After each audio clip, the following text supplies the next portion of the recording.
Oh, didn't see you there. Hey, welcome back to the Venture Youth live stream. Um, just want to say welcome and super stoked that you guys are here. Before we get too much further, there's this fly thing there. I just want to give you guys a quick announcement, maybe less of an announcement, more of a reveal, for example, and that is that I have purple hair. Yes, that happened. If you missed it on Instagram Live, we did a thing where Jordan Fetterman, shout out Jordan, he dyed my hair purple, if you couldn't tell. And so I am officially a purple haired man. Um, and yeah, it's been an interesting week for sure. But, anyways, besides that point, just want to, again, just super stoked that you're here. I just want to encourage you to put in the chat um, this week. I want your name and I want your favorite flavor of ice cream. And the first person to guess the right flavor of ice cream, because there is a best flavor of ice cream. Um, would you, yeah, just put those in, and we will give you an online high five. Don't know how we're gonna do that yet, but it's gonna be awesome. But yeah, so while you're doing that, I want to recap a little bit from last week and kind of what we've been doing as we've been going through this series called Dwell. And this series is a series where we are focusing in on this list from Philippians 4:8, and it's a list that talks about things to dwell on. And we've talked about this in a way, and we've said to dwell on something is to take our focus and it's to direct it on a particular thing and do that over a period of time. And when that happens to us, what we notice is that changes who we are. It changes our thoughts, it changes our moods, it changes our attitudes, it changes so many things within us. And so what we dwell on is really important. And so in this list, there's this list in Philippians 4:8 that is, I'll throw on the screen here. And it's this list of things that actually they're reflections of God. And that's really important because we need to focus on who God is and the ways in which we see him working his way like in our world. Not only so that we could see him, but also that we can know him and we could experience more of him and just a way of helping our relationship with God. But also we know that God is good, and we want to direct our lives off things that are good, things that are true, things that are honorable, those things. And so today we've worked our way through this series to the point where we're on things that are just. And initially, like, I just want to clarify, something that is just is kind of like something that's honorable. And like last week, I talked about how something honorable is a reflection of God, and something that is just is the same thing. And it's what we need to be dwelling on, because it's a reflection of God. And the part that I think that it reflects of God is kind of his fairness, if you will. One of the ways that I think we can see that is like in the court system, like in our justice system, right? It's just ICE, justice, is that we see, like, if I've committed a crime, which I haven't per se, I did get, yeah, one time I was longboarding in Chicago and got pulled over and ticketed for it, but I didn't go to court or anything like that. I think I technically could have, but I didn't. So anyways, side tangent. But anyways, if I go to court and I'm convicted of or if I am going to court, they're trying to prove whether or not or what is fair for me, what is just for me. Again, that's why they call it the justice system. Is what's just, what's the fair outcome of something that has happened. And I think we see that work out in our, not only in the justice system, but also kind of in our lives. We see that we ultimately desire fairness, right? If you do really good on a test, you want to experience a fair grade for that.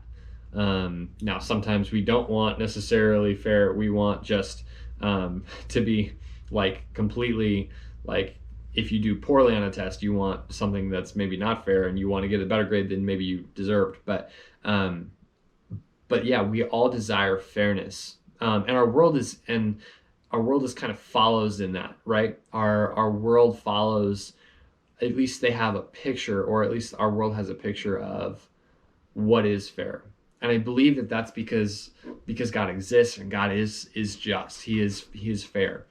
And one of the ways we see that is just in like if someone went to work for a long time, right? They worked really long to get hours and they worked hard. And so because of that, what would be just is that they would be paid for what they did, right? But imagine for a moment, what if you lived in a world that was not just, which by the way, you do to an extent. And that would be called injustice. That would be the opposite of just. And you lived in a world where there was no concept of what was fair. And the thing is that would be so lacking, and we'd have no idea of how to make decisions and how, and there, it would just, we'd be so unguided. But we don't live in that world. We live in a world that has, at least like I said, a picture of what's just, but not really. Life isn't always just. It's not always fair. And the reason for that is that we're not fair, right? Kind of like I mentioned earlier, we're not just per se all the time. We treat people poorly. We sometimes expect to be treated better than maybe we deserve. We do all these other things, but the thing is God is just. And one of the ways we see that is that even in the midst of our lack of being just, or our lack of being fair, God is totally just to say you can be called good and righteous and holy and his because of what Christ did on the cross. And that's one of the things I think we see as the most important thing for us to dwell on, is that God is just. He's totally fair. That even though you have so many mistakes and done things, and you've got things that are in you that are not good, and you've got sinfulness and things like that, is that he's totally just to say, no, I died for him or for her. And because of what I've done, I get to call them mine. Because outside of Jesus, we have no hope. We have no ability to have a relationship with God, but God is totally just to provide Jesus for us, to put our faith in Jesus so that we can have a relationship with him. And that's something I really want us to dwell on this week. Because I'll be honest with you for a minute. I struggle sometimes with believing that I'm good enough for God. And honestly, sometimes that's it's rooted from a place of my focus and my dwelling is more on what I've done rather than what God's done. And the thing is I need to focus my eyes on what God's done for me. And what he's done for me is he has made it fair in my faith in him to have a relationship with God, to be free from my sin, to have life, to have hope in Jesus. Again, not because of what I've done, because I fall short all the time. I'm sure you guys do too.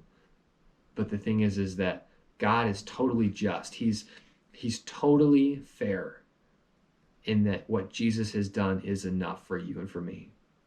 And so that's just something I want you guys to really focus on this week.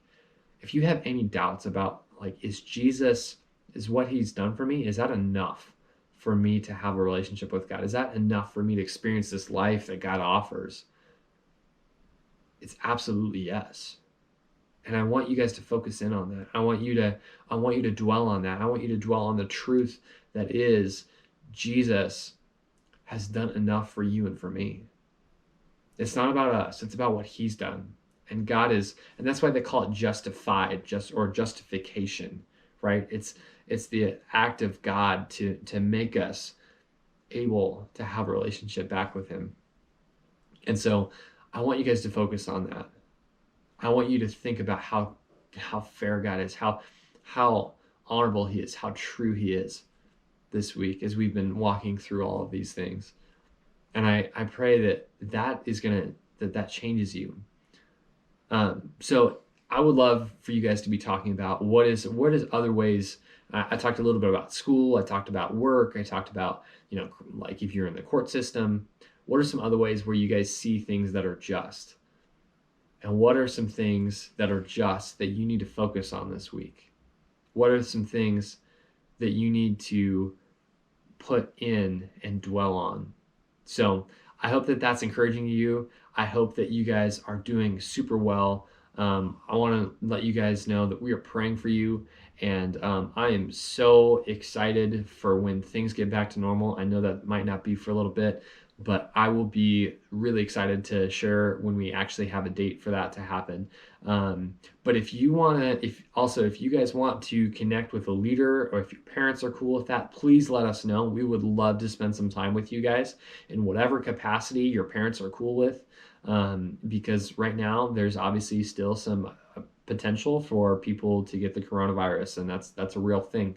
But we still, if there's an availability for you guys to hang out, we want to spend time with you guys, because we love you guys.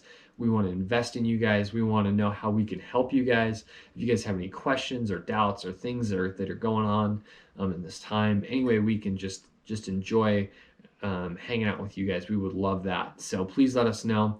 Let us know if there's anything else we can pray for you. And yeah, I hope you guys are having a stellar week. We will be back again next week online, and we're just stoked to see you guys. So we will see you later. Leaders, you can throw in the chat what you guys are doing for the links for your discussions. And I hope that this is encouraging you guys, and I hope that you guys are walking in the freedom that God offers by justifying us through Jesus Christ. Yeah, have a good one. We'll see you.